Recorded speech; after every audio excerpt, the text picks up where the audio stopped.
What does it mean to you? I guess I'm mostly interested in the physical qualities of exchange. So when I hear that word, I like to think of particles intersecting and colliding with each other, and mass exchange, and I don't know, it brings up quite a number of nice dynamic images. That's what I like. I was more thinking about the practical things, obviously. For example, last year when we did Energy Flow, it was really, really hard at the beginning to get these guys over from a very different discipline, who were like used to working on films and visual effects and that kind of direction, and have very different types of briefs than we are used to, and then kind of turning that around into something that can be quite productive, and then bringing in a technical knowledge and a depth of technical knowledge that we only have in a different field. Yeah, maybe that's why I'm saying it's more about a collision of of forces. Of forces.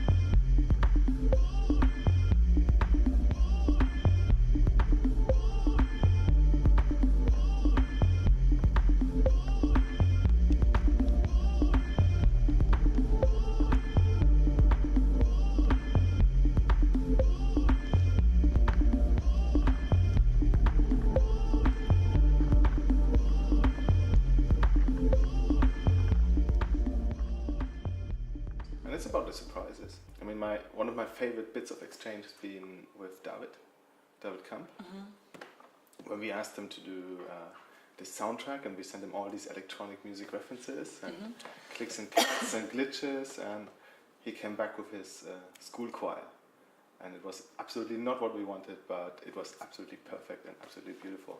Yeah. And that's when I kind of realized, so maybe my own perspective is just a bit too small sometimes, and it can be enriching. Mm-hmm. One of my favorite exchanges is definitely with you.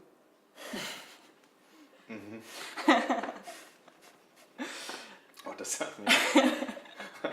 No, usually we've got quite different positions, and it's taken a couple of years to find out where everyone has their veto. But apart from those like tiny veto areas, everything's up for discussion, and usually when we come up with a concept and talk it through a couple of times, before we present it to someone else, it's already kind of matured by 2 or 3 rounds by us having very different views on things.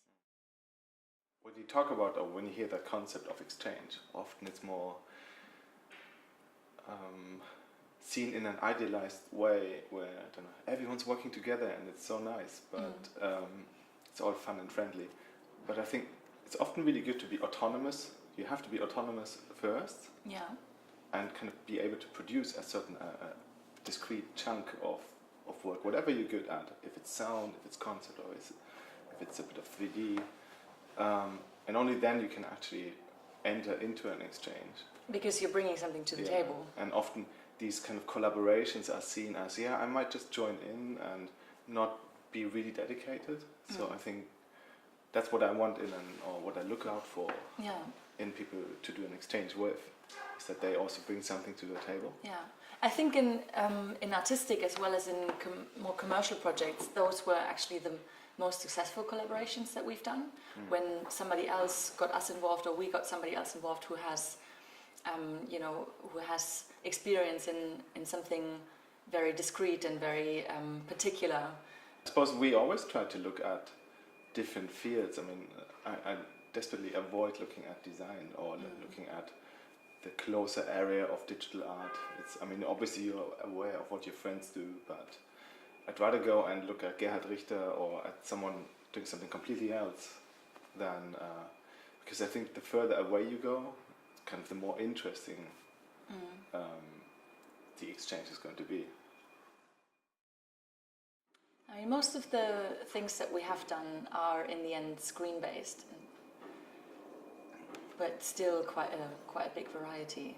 Yeah. It's something that we got more and more interested in, right? To kind of become more physical, do things that are more object driven, even if it still ends up being a rendered image, but thinking in a more sculptural way and thinking about spatial arrangement within the scene. I mean, I kind of like to almost jump from project to project into really different areas. So kind of always avoiding kind of repeating what we've just done before, because it gets a bit tiring, and obviously you pay by not being very proficient at the beginning and having to learn a lot from scratch every time. But just a different perspective again gives you kind of a new view on things, and I kind of want to avoid becoming too professional in one thing. And to avoid having too much routine. Yeah, it's a spirit of discovery, I guess. I think that's a really important thing in general, that you know, that we're trying to stay small and independent and allow ourselves the time to do that research, to have these tensions and collaborations, and kind of take the time to get to know someone else or get to know other people or try a different medium, and take the time to make it productive, because then in the end it can become something new, rather than you know, stick with what you know. Yeah, and so to me it's more like a journey, maybe. So you decide, okay, maybe I want to explore this land in this world, and you don't know where you're going to end up in the end, but you know the parameters roughly, and then whoever you collaborate with or whatever new medium you choose, everything changes. And I think I'm most happy when I actually discover something new along this way, and that's when you actually feel like you've learned something new and it made your work better. The first couple of years we built all these systems from one computer language to another language, and then we always had a better one, and there was always a faster way to do things. And in the end, I think we realized it doesn't matter. We went so far deep that it just didn't make any more sense whether you can do 1 million or 5 million particles, or whether they are fast or slightly slower. And it's just a question of ideas that are really matter. So in a way, I prefer to think of concepts more than tools. So now we have different ways of doing things, like picking colors, for example, in a certain way, and you can do that in any language, in any system. And it's kind of nice. It has become more of an approach than just a tool. Yeah, and it's good to free yourself from the tools as much as possible. You know, there's one aspect that in terms of tools, that I really like in the way that we work together, that I've always liked. You know, the way we work together has changed so much over the years. But one thing that we always come back to is that you develop something and you build a tool, and then you pass it over to me for testing, and we try to make something with it. And then this kind of ping pong happens. And usually that doesn't work. It rarely works the first time, but it always kind of brings us a step further, and then you kind of iterate over things. And no matter what kind of technology, what kind of tools, what kind of programming language, what kind of GUI or interface we've used, it's always been the same way. And that's always been really, really great for me to be so hands-on with it and be involved in all the logical planning of the tools, and then how we use it and what we want to do with it. So I think that's a really important part of exchange in what we do. I think it's just a matter, because anything worth doing typically ends up being slightly complicated or difficult and so on, and it's too much for a single person, basically. I mean, that's one reason why we started together, and because programming stuff, designing stuff, and then animating it and thinking about the concept, all these things are completely different tasks, and if you try to do it all by yourself, it's just such a burden, such a unclear mass. So in a way, that's what I like about I can just focus on this one thing, pass it over to you, and then get something back at some point, but in the meantime, take a break. I think this iterating is just really important, that you know, because you can have a simple idea at the very beginning, and we're probably getting better at that, but seeing it all the way through to the end is just not possible when you don't know how the technical implementation is going to look like. So just doing the first round and then checking it with someone else and then doing another one, I think that really helps to push things further. I was coming from the kind of festival, media arts, cultural management direction, that I've always kind of taken that more practical, production-oriented perspective. And you've always fought really, really hard for the widest creative freedom that you can get. And I was kind of checking in on the brief and the dates and the deliverables. So that's important.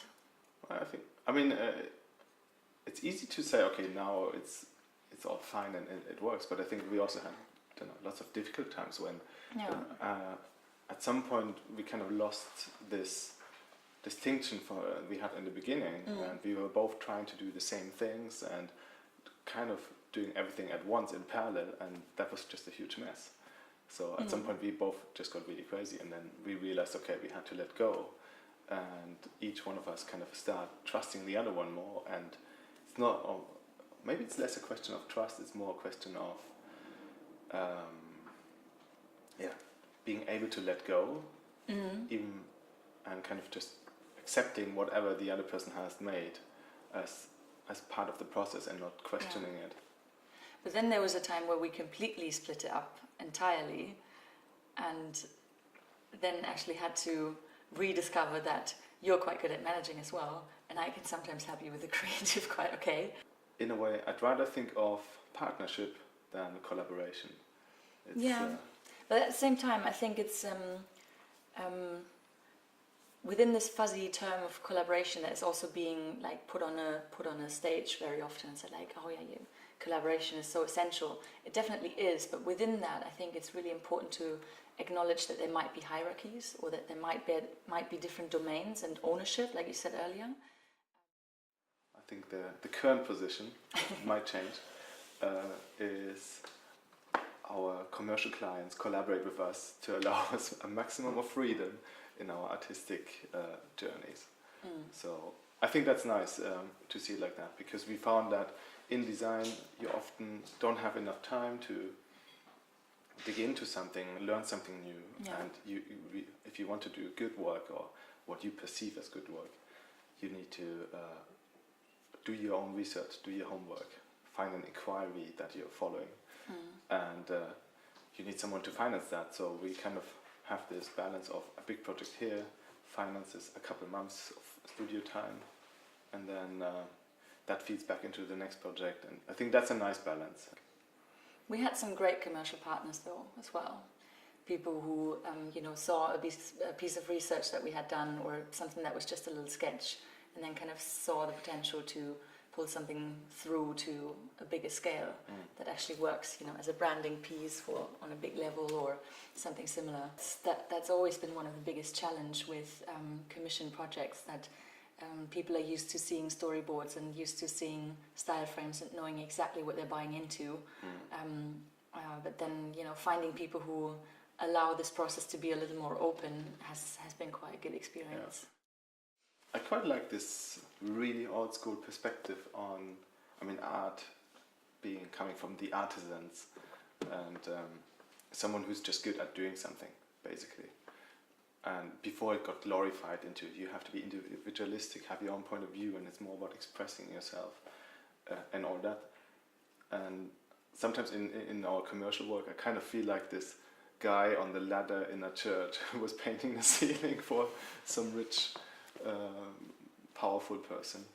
That's kind of the artisan role that we're doing these days, with kind of this art and design mix we do as a studio.